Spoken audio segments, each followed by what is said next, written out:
I've been talking a lot about the concerns of using AI, but I haven't said anything about what I am doing with it. So I'm going to start addressing that. When approaching what to do with it, you might start by just chatting with it.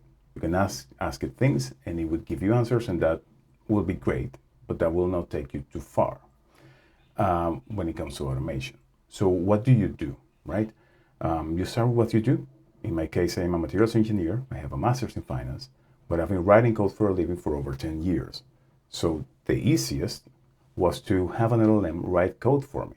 And that's what I started doing. I started with just asking for templates, for starting points, so that I can pick it up from there and build whatever I needed. But then things got significantly better.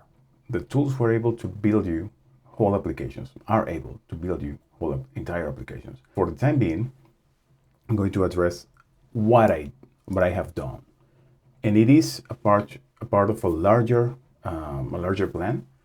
But now I am at a point in which I can start talking about the steps I have already completed in terms of this.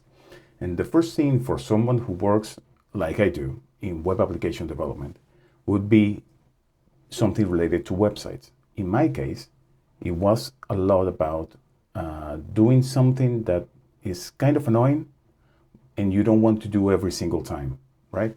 And one of the most complex things is defining styles. Now, even though it is infinitely complex and the possibilities are endless, there are certain things that most websites share. You can address pretty much how to define the styles of a website, in this case by means of a design system. So what I did was to build me a tool that would allow me to build design systems. In this case, I created a library that has styles, but being the engineer that I am, I made it fully parametric.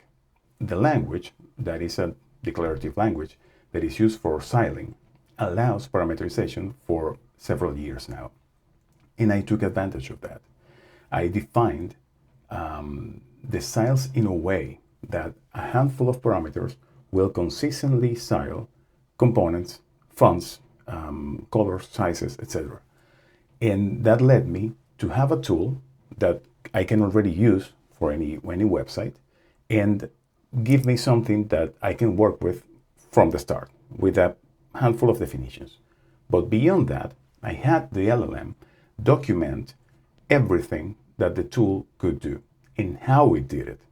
I also made sure that there was consistency across naming conventions, etc., so that not only humans, but artificial intelligence models would read the documentation and know how to use it. So I have a tool that can be used, that I can chat with and ask it to do things for me. So I can have an agent, give it a prompt with a description of what I want, or even better, a screenshot of the design or a drawing of the design. And it can, based on the library that I built, give me the styles that I need to set to make that possible and to have a website that looks and feels the way I intended it to. Is there more work that's needed for this? Yes, for sure. In the future, things will be different. There will be new technologies in the web. I don't think the web is dying, but there will be new channels. And even though most people are chatting nowadays, that's not going to be the only way because people need more than that. And the web is still going to be the way to deliver that. So we need to know how to get into that world by means of the web. And I fully intend to integrate new technologies and new ways of communication into this system so that I can grow with it. But it already saves me a ton of time and it automates a large part of my work. And the important thing is that even though you can have a tool on the web that will create you a website or have an LLM that builds you a whole application, you don't need to waste all of those tokens and then review everything that you have done up until now, up until then. In my case, I already have reviewed all the code that I need. I have checked that it works as expected, and I have a tool that, based on check marks, will give me the output that I need to use with the code. That means a lot less tokens, a lot less chatting, and a tool that works straight off the box. If you're looking to implement automation on your company, and if you feel that you're falling behind, give me a call. I might be able to help you with that. See you in the next one.